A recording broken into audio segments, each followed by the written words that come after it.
குறிப்பாக அந்த திட்டத்தை ஆரம்பிப்பதற்கு முன்பாக தமிழ்நாட்டு முதலமைச்சர் சொன்னது என்பது, மக்களாட்சி என்பது குடிமக்களின் கனவுகளை நனவாக்க கருவியாக ஒரு அரசு செயல்படுவதுதான் மக்களாட்சி அப்படின்னு சொல்றாங்க.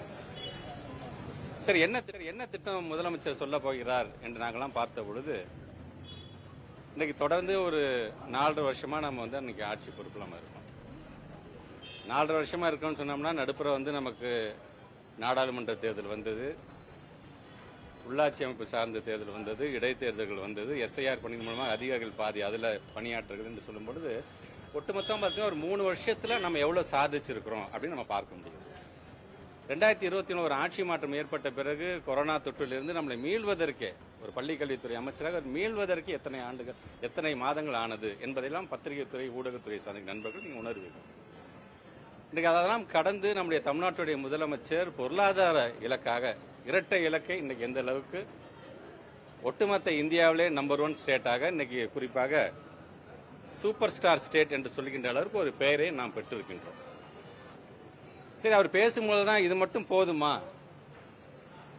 கண்டிப்பாக போதாது, இன்னும் செய்ய வேண்டும் என்று தமிழ்நாட்டு முதலமைச்சர் அடிக்கடி நமக்கு சொல்லிக்கிட்டே இருப்பாங்க.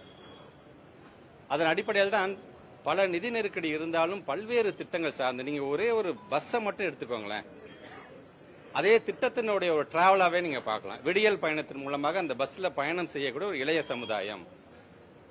என்னுடைய தம்பி புதுமை தமிழ் புதுமை திட்டத்தின் மூலமாக மாதம் 1000 ரூபாய் வாங்குற தம்பி அந்த பஸ்ல போறாரு. புதுமை பெண் திட்டத்தின் மூலமாக என்னுடைய தங்கை அந்த பஸ்ல மாதம் 1000 ரூபாய் பெறுகின்ற அந்த தங்கை அதில் பயணம் செய்கிறார்கள்.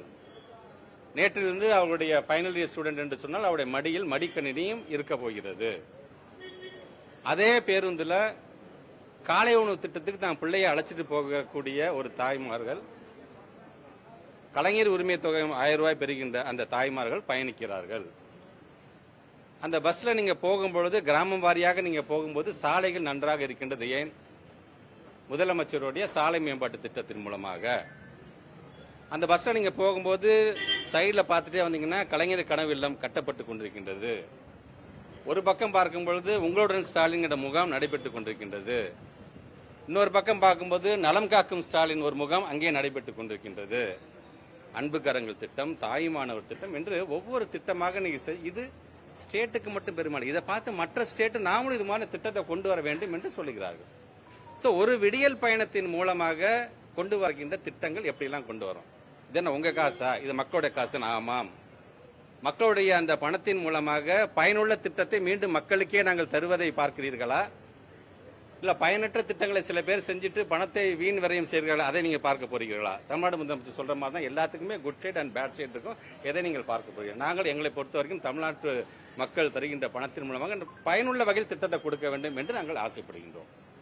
சரி, இந்த திட்டம்லாம் செஞ்சு இன்னைக்கு ஒரு மிகப்பெரிய ஒரு ஃபவுண்டேஷன் நம்ம கொண்டு வந்துட்டோம். அந்த ஃபவுண்டேஷனுடைய அடுத்த கட்டமாக அந்த டிரான்ஸ்பர்மேஷன் அப்படிங்கிறது வளர்ச்சியை நோக்கி செல்ல வேண்டும் என்பதற்காக தான் எல்லா விதத்திலையும், ஜிடிபியாக இருந்தாலும் ஜிஎஸ்டிபியாக இருந்தாலும் இன்னைக்கு வளர்ச்சியை நோக்கி நம்ம கொஞ்சம் கொஞ்சமா போயிட்டு இருக்கோம்.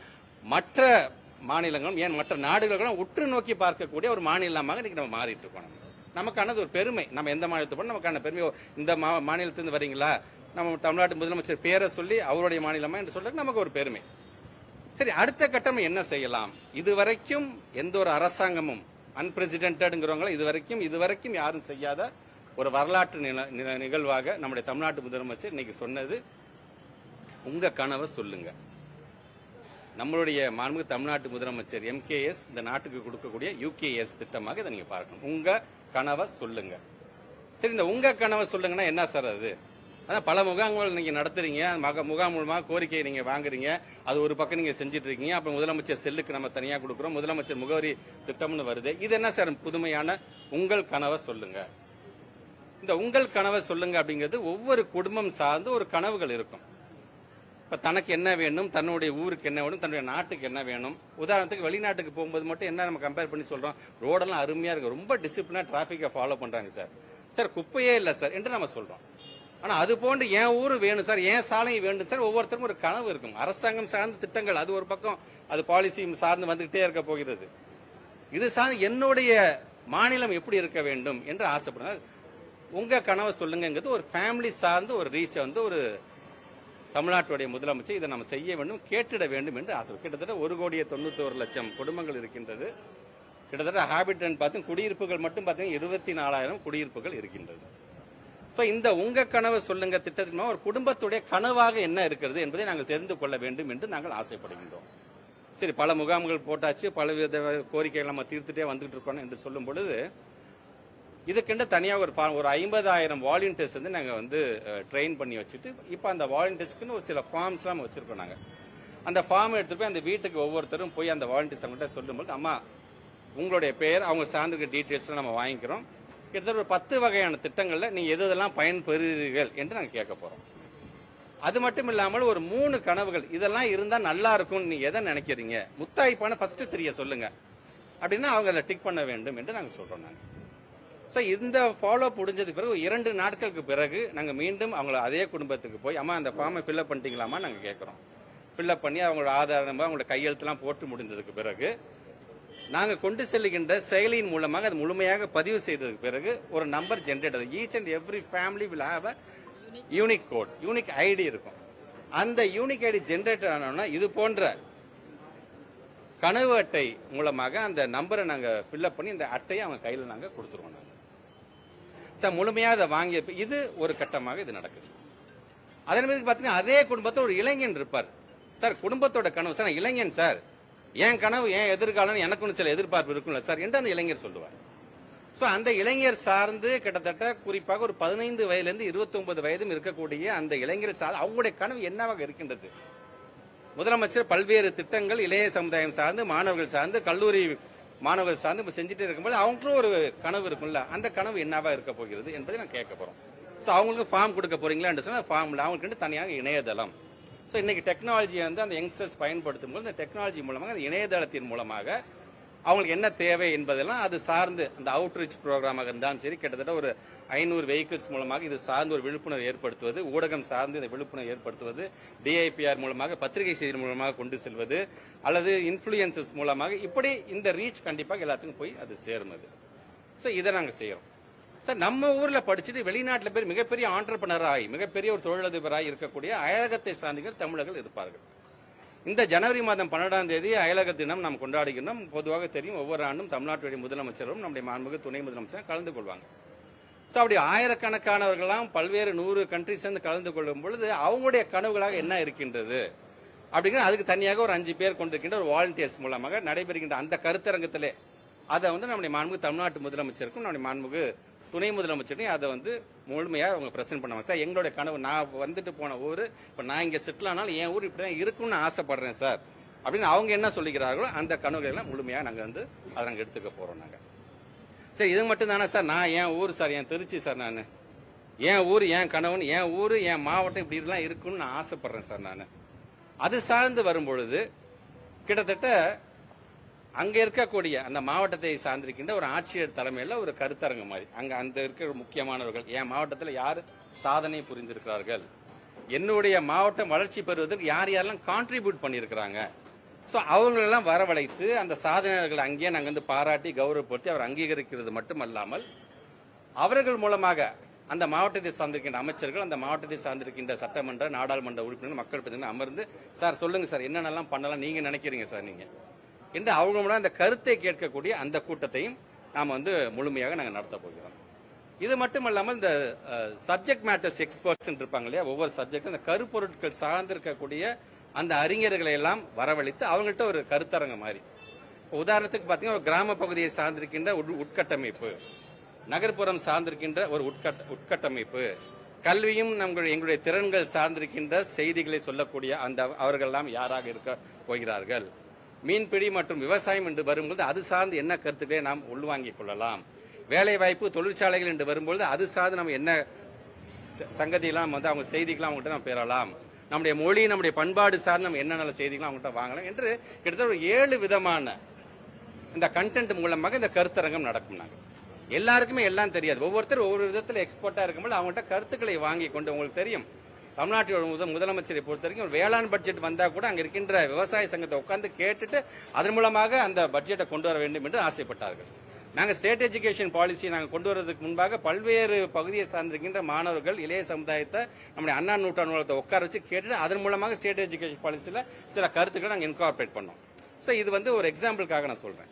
ஸோ இந்த சப்ஜெக்ட் மேட்டர்ஸ் எக்ஸ்பர்ட்ஸ் மூலமாக அவங்க சொல்லக்கூடிய கருத்துக்களையும் உள்வாங்கி கொண்டு நாளைக்கு இன் ஃபியூச்சர் ஒரு பாலிசி சார்ந்து நம்ம கொண்டு வரதாக இருந்தாலும் சரி, ஒரு திட்டம் சார்ந்து நம்ம கொண்டு வரதாக இருந்தாலும் சரி, இதெல்லாம் நமக்கு பயனுள்ளதாக இருக்கு. எப்படி நம்ம தொலைநோக்கு பார்வையோடு பார்க்கிறோம் என்பதற்காக இதை சொல்றேன். ஸோ நமக்கான இலக்கு என்பது நம்முடைய இளைய சமுதாயம் வைக்கக்கூடிய அந்த கருத்துக்களாக இருந்தாலும், நான் சொன்ன மாதிரி இந்த மாதிரியான சப்ஜெக்ட் மேட்டர்ஸ் எக்ஸ்பர்ட் சொல்லுகின்ற அந்த கருத்துக்களாக இருந்தாலும், குடும்ப உறுப்பினர் சொல்லுகிற கருத்து 2030க்குள்ளாக நான் என்னென்னலாம் செய்யலாம் என்பது நம்முடைய தமிழ்நாட்டில் ஒரு விஷனரி டாக்குமெண்ட், ஒரு விஷனரி லீடராக மட்டும்தான் இது போன்ற ஒரு விஷன் டாக்குமெண்ட்டை உருவாக்க முடியும் என்பதற்காக இன்னைக்கு அதை செய்ய போகிறோம்.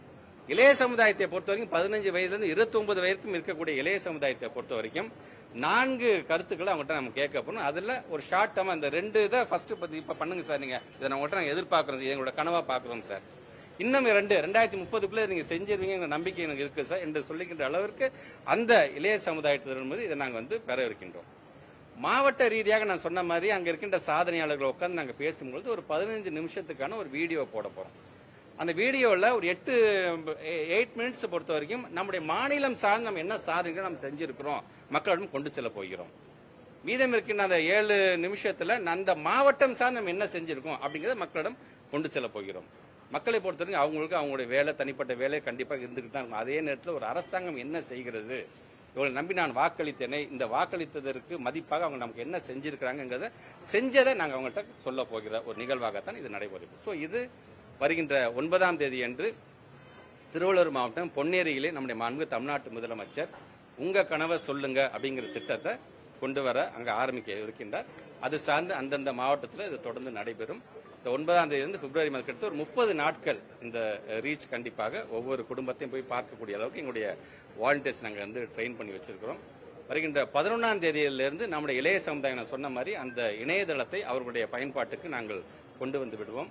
அயலக தமிழர்கள் என்று வரும்போது 12ஆம் தேதியிலிருந்து இந்த அயலக தமிழர்கள் சார்ந்து அந்த கருத்துக்களை உள்வாங்க இருக்கின்றோம். 9ஆம் தேதியிலிருந்து பிப்ரவரி மாதம் இந்த 30 நாட்களில் நான் சொன்ன மற்ற அந்த மாவட்டம் சார்ந்திருக்கின்ற என் ஊர் என் கனவாக இருந்தாலும் சரி, அல்லது இந்த கருப்பொருட்கள் சார்ந்திருக்கின்ற நடைபெறுகிற அந்த கருத்தரங்கம்லாம் இந்த 1 மந்த்ல அந்தந்த மாவட்ட ஆட்சித்தலைவர்கள் அங்கே இருக்கின்ற நம்முடைய மக்கள் பிரதிநிதிகள் மூலமாக இதை நடத்த இருக்கிறார்கள். ஆக என்ன மீண்டும் நான் சொல்கின்ற ஒரு வரலாற்றில் ஒரு மிகப்பெரிய ஒரு திட்டமாக நம்முடைய மக்களிடமிருந்தே அதை கேட்டுக்கொண்டு அது மக்களுக்கு எப்படி ஒரு திட்டமாக கொண்டு போகலாம். இவ்வளவு செஞ்சிட்டோம், ஆனா இன்னமும் மக்களுக்கு ஏதோ ஒரு எதிர்பார்ப்பு இருந்துகிட்டு தானே இருக்கும். அந்த எதிர்பார்ப்பை பூர்த்தி செய்வதற்கு ஒரு திட்டத்தை உருவாக்கலாமே அப்படிங்கிற விதத்தில் தான் மீண்டும் மக்களிடம் அந்த கருத்தை கேட்கக்கூடிய ஒரு நிகழ்வாகத்தான் இந்த நிகழ்வை நாங்கள் பார்க்கணும். ஆக நம்முடைய பத்திரிகை துறை, ஊடகத்துறை சார்ந்திருக்கிற நண்பர்கள் முழுமையாக இதை நம்முடைய நாட்டு மக்கள் நீங்கள் கொண்டு செல்லுங்க. ஏற்கனவே எங்களுடைய அதிகாரிகள் ட்ரெயின் பண்ண வச்சிருக்க அந்த வாலண்டியர்ஸ் மூலமாக ஒவ்வொரு வீட்டுக்காக ஒரு குடும்பமாக நாங்கள் செல்ல இருக்கிறோம் என்று சொன்னாலும் இது போன்ற ஒரு திட்டத்தை தமிழ்நாட்டு முதலமைச்சர் அறிவித்திருக்கிறார் என்கின்ற அந்த செய்தியை நாட்டு மக்களுடன் கொண்டு செல்கின்ற பணியில் நீங்களும் உங்களை முழுமையாக ஈடுபடுத்திக் கொள்ள வேண்டும் என்பதை நான்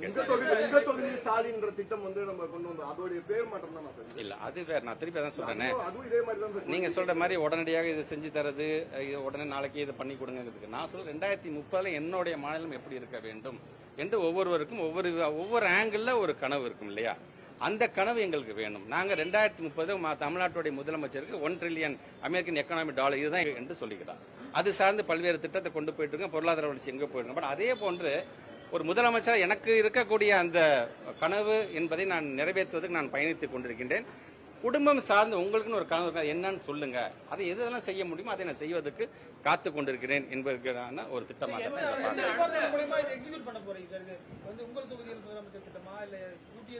இல்ல.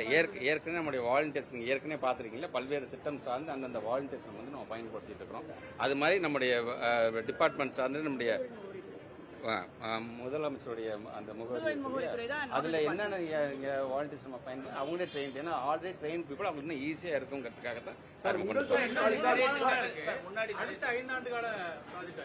கண்டிப்பாக 2030 தான் சொன்னா எங்களுடைய இலக்கு என்பது 2030க்கான ஒரு இலக்காகத்தான் இதை பார்க்கணும். அதுல ஷார்ட் டேர்மா நம்முடைய யங்ஸ்டர்ஸ் நான் கேட்ட மாதிரி ஒரு 2 திட்டங்கள் உடனே செய்வதற்கு எதை செய்ய முடியுமோ அதை செய்வதற்கான அந்த கருத்து எத்தனை மனுக்கள் வந்தது, அது எத்தனை நிறைவேற்றப்பட்டு இந்த ஆண்டுகள் அது அந்த டிபார்ட்மெண்ட் சார்ந்து அதை அவங்க சொல்லுவாங்க.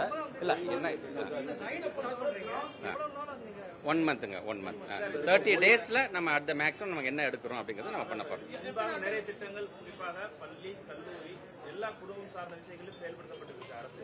இதுக்கு ஒரு கால அவகாசம் கொடுத்து புதிய திட்டத்தை கொண்டு வருவதற்கு எவ்வளவு காலம் எடுத்துக்கும்? சரி, இதுல வந்து நான் சொன்ன மாதிரி பல ஒரு 10 விதமான திட்டங்கள் என்ன நம்ம வந்து செயல்படுத்துறோம், அந்த ஃபார்ம்ல நம்ம கொடுக்குறோம் இல்லையா, அதுல ஃபர்ஸ்ட் 3 கேட்குறோம்.